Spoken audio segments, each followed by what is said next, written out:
Hey everybody, welcome back to the Hobby Lodge, and it is time for another homebrew review as we try and do every week. And this week I'm looking at two bitmap soft games. In fact, the only two bitmap soft games I own, and I'm sure if you've watched my videos you might know why that is. But anyway, they do deserve a review. Sorry, my words were all tied up there for some reason. Because I want to show the developers off, right? I want to show the people that create these games and give them a chance to have their games seen. And these games are fairly old anyway, so I'm hoping that people know them well. But for me, I haven't had a chance to talk about them yet, so I wanted to do that today.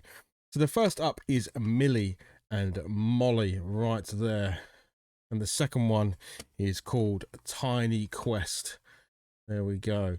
So as always, I will show you a little bit about the games and then we'll do some footage and we'll talk about them as I'm playing. But yeah, the standard affair, these are tape only games as far as I'm aware.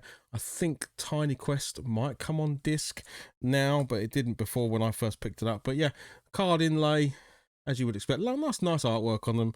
They look very nice. But yeah, blue tape, just a nice clean label to show you the game. And that's great. And then the other one, Tiny Quest, again, nicely displayed, nice artwork on the front. Can't fault that really. I do like the tape, the nice kind of crystal blue tape, looks very funky. Yeah, you can see me through there. Hello. But yeah, that looks nice.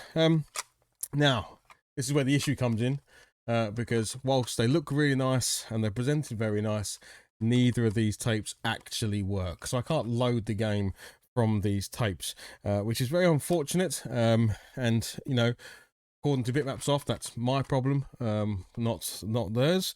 You know, hey, it is what it is. Nicely, after several months of going backwards and forwards, they did finally refund me these. But you know, I have them, so I did Bitmap's job for them, and I produced my own physical media. There we go. So whilst they send you digital files of the tape, I was able to write these to disc, so I have my own physical copy, which works every single time, as it should. So yeah, if you're interested in how I go about doing this, let me know below and I'll do a video on it. But it is pretty cool to be able to write your own physical media, and especially to the discs, which is pretty cool. So yeah, look, I won't talk too much about the games now because I'd much rather do that while you're seeing the games being played. So let's jump over there, and at the end we'll come back and I'll give you a bit of summary. All right, see you in a sec.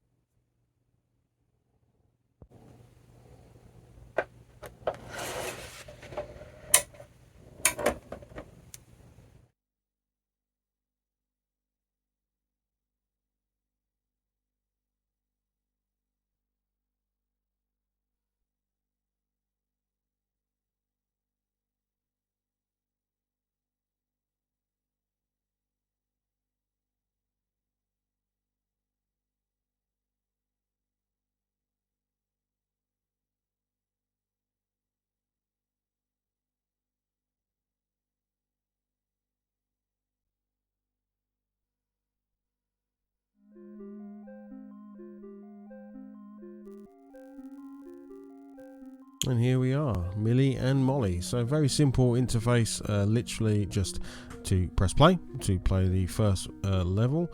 There's a level editor there which allows you to create your own levels. I've not really explored that too much, instructions and bonus levels, but certainly you're able to jump levels as well using the password system. Very simple controls. Use the fire button to rewind, and then there's a few key commands there as well if you press the F1 key, but most of the time I just use the fire button as and when I need it. So of course these first levels are super simple and are literally just teaching you the basics of the game. So walking into monsters, or the teddy bears in this instance, will pick them up or destroy them, whatever way you want to think about it, to progress you through the levels. So there we go. And ladders, you go up ladders or down ladders. So very simple, easy, sort of walking you through. There's no fall damage, so you can fall from any height, and again just walking into the bears. So the first few levels do start off extremely simple, because there's nothing worse than coming into a game not really knowing what to do and then yeah, getting stuck. So this is where the game is trying now to teach you about sequence of things. So you know, can you optimize your path? So I could have collected that first bear, but that would have meant that I would have to go back around again. So here I can collect this bear here, and then I need to go back around again, because the characters have no ability to jump. They can only walk on a flat plane, so where there is an up required, you can't climb up a rock, you can't climb up a wall. You have to either fall from an above position or create a flat surface. So for instance here, pushing the block in, I now have a flat surface, I can walk into the bear. If I'd fallen down that hole, I'd have no way but to get out apart from using the rewind. And again, very similar mechanic here. Okay, I have a large hole, so I need to fill that with these rocks, and there we go. I can now cross over to collect the bear.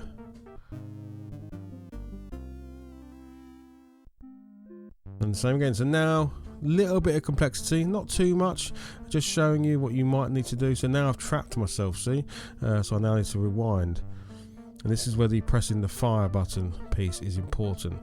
What I shouldn't have done was walked off of the top piece there. So I need to rewind once more.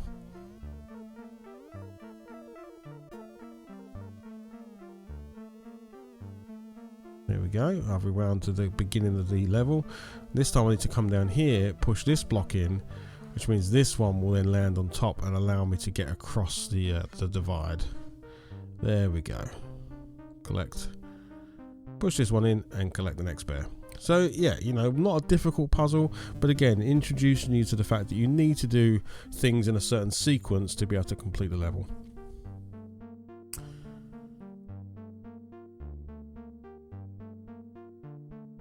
So even here, I wasn't sure whether I needed to push this one on top, but I need to make a flat sort of crossing to be able to get over to the ladder. So if I pushed the block here, I would have trapped myself, but I thought to myself, am I able to just step over? And I can step over onto the ladder. So there we go, able to get round and collect the bears.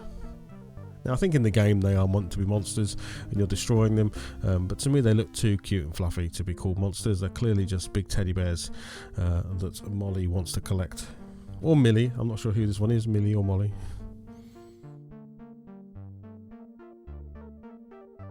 I need to kick these blocks in, collect these bears.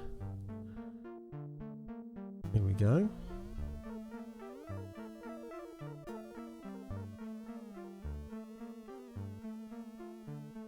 And then drop down and collect the bears, and that's another level done. Yeah, I enjoy the music. I think the music's really nice in the background. It's very sort of peaceful, so you're not feeling like you're stressed whilst you're playing the game. This one is just showing you that you need to dig out the dirt sometimes to let the blocks drop. Now I've actually made a mistake here, so I do need to rewind that piece. I didn't need to push that block out of the way, I just need to walk underneath. Now they don't fall and crush you, there's no mechanic like that in the game. The blocks will just sort of rest on your head until you move. And again, another one here where I need to think about how do I get up there to the bears. So I push a block over, this gives me something to land on. Take away the dirt there. Walk straight through. One bear, two bears. Now you have to touch the bears or the monsters from the side. If you land on their head, unlike other games, you don't actually impact them. So here, if you watch, I walk off, it doesn't disappear, but I have to walk into the side of him. So that's important to remember, because there are times when you could almost use a monster as a block. So if you needed to go somewhere, you could do that.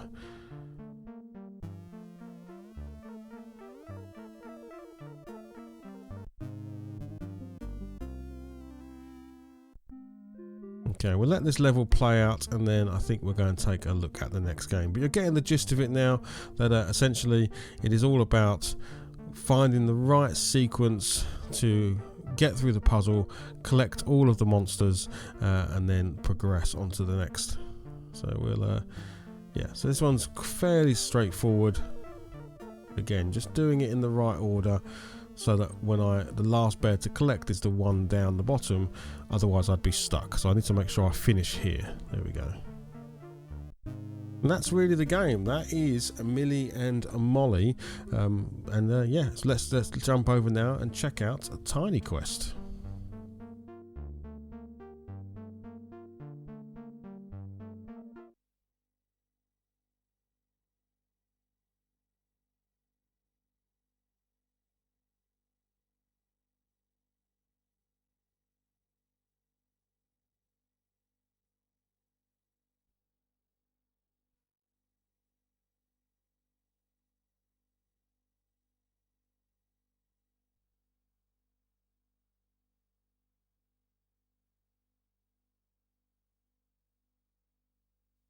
And here we have Tiny Quest. I really like the way it makes you think the game's crashed just before the game loads. The Commodore 64 basic screen gets a bit screwy before the game loads. I thought that was quite fun.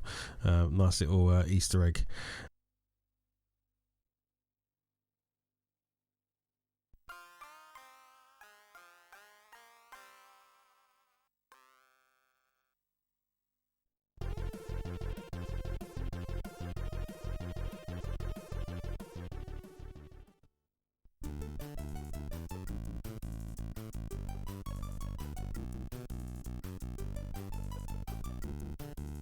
So yeah, this is the game. It's really simple. You press start to go in. There is a progression icon which you can click to put in a command to skip levels.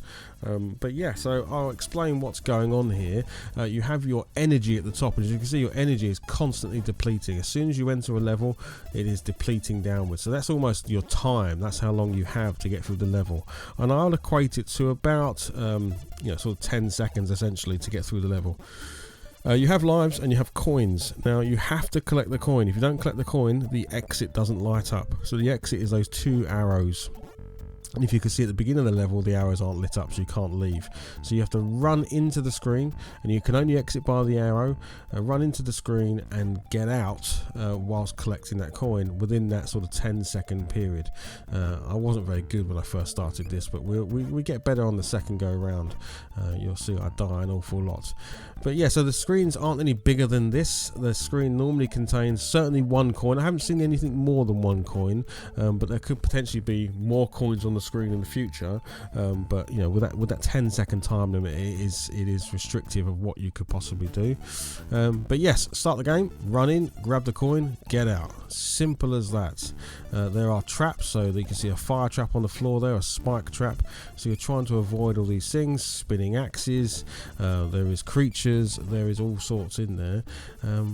Yeah, the more you play, the more you learn these levels, the faster you'll get at it. So this time around, kind of getting my feel for it now, I kind of realise what I need to do, although I've made a mistake there and dropped down when I should have gone up. As soon as you start flashing, you know you're into your last couple of seconds, so you better be close to that exit, otherwise you are dead. And it happens quite often that you're maybe literally 1 jump away from the exit, and unfortunately you die horribly. So yes, yeah, you can see here I'm getting a bit further, trying to get through the levels. And it does give you some false paths as well, so there is a number of ways you could potentially do the level, but also a number of those ways are false. This was a nice one because they've started to add things like things falling from the top of the screen, so you've got to keep an eye out for those. But really responsive. I'm playing this with my cruiser joystick, and it feels great to play. Very responsive in the hand. No issues there whatsoever.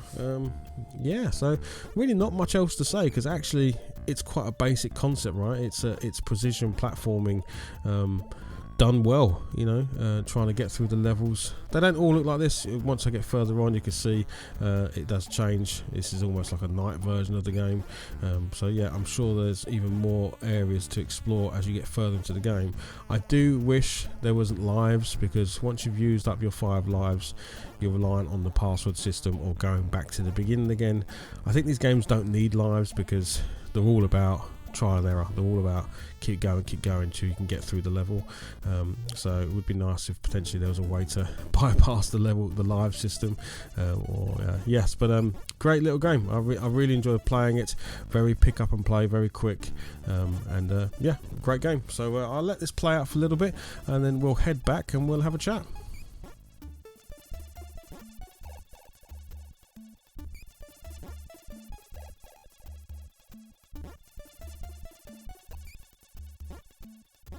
So what did you think? Let me know in the comments below. You saw me playing Mille Molly first. I think it's a great little game. It's a nice puzzle game. I like the way it just slowly introduces you to the game. It doesn't drop you in the deep end immediately. It's very kind of methodical in how it goes about showing you each of the mechanics and gets you through. Obviously, you only saw very early levels. You can see quite quickly how the game will escalate in difficulty. And obviously having that password system in there means that you're able to jump back to where you were, not having to sort of go back from the beginning again, which, let's face it, would be a pain if it did that. But yeah, really enjoyable game. I liked it a lot. The graphics are fine. The music is just at a nice level where it won't become annoying and it will just keep you interested and playing. And yeah, Millie Molly, great little game. You should check it out. I do believe it's coming out on Switch, maybe. I could be wrong about that, but also Android and iOS. So works perfectly for that kind of device, I think. And of course, the second one was Tiny Quest. And again, I really like this one. Those of you out there who like pixel perfect jumping, Super Meat Boy type mechanics, you know, quickly progressing through levels, dying and quickly getting back into the game, I think this will really appeal to you. The only gripe I have is the levels. I don't see the point in having lives, sorry. I do see the point in having levels. Oh, that would be a good game, wouldn't it? But the live system is the thing I have a problem with, because this is the kind of game where it's rinse, repeat, get better, get past the next level, onto the next level. Having lives just puts a barrier of entry back into the game again, because you get ejected out to the start screen. You have to put the code back in to go back to where you left off and have another 5 tries. Well, you know, if you've played things like Super Meat Boy in the past, you might have 200 goes at a level before you crack it. So whilst it might not be inconvenient at the very beginning of the game, when some of these levels get super hard, and I'm sure they will, you just want to hammer at them. You just want to keep going until you can get through the level. So that's my only gripe, is I think the game would be better if they removed the live system from it. Not the level system. The level system is just fine. It's the lives that for me are sort of stopping me from, you know, spending an awful lot of time on it. But yeah, those are my 2 games this week. Millie and Molly, Tiny Quest. I'll put links below to the itch.io references for them, so you can get them digitally, or you can, yeah, there's many options you can say. If you're going to buy them physically, you roll your dice, you take your chances, I'm afraid. I can't recommend you do that, but yeah, certainly pick them up digitally, stick them on your Maxi or your Mini or whatever emulator you want to use, because they're cracking games, and we should support the developers, right? And hopefully the developers will get better support in their production in the future. Right, I'll see you soon. Bye bye.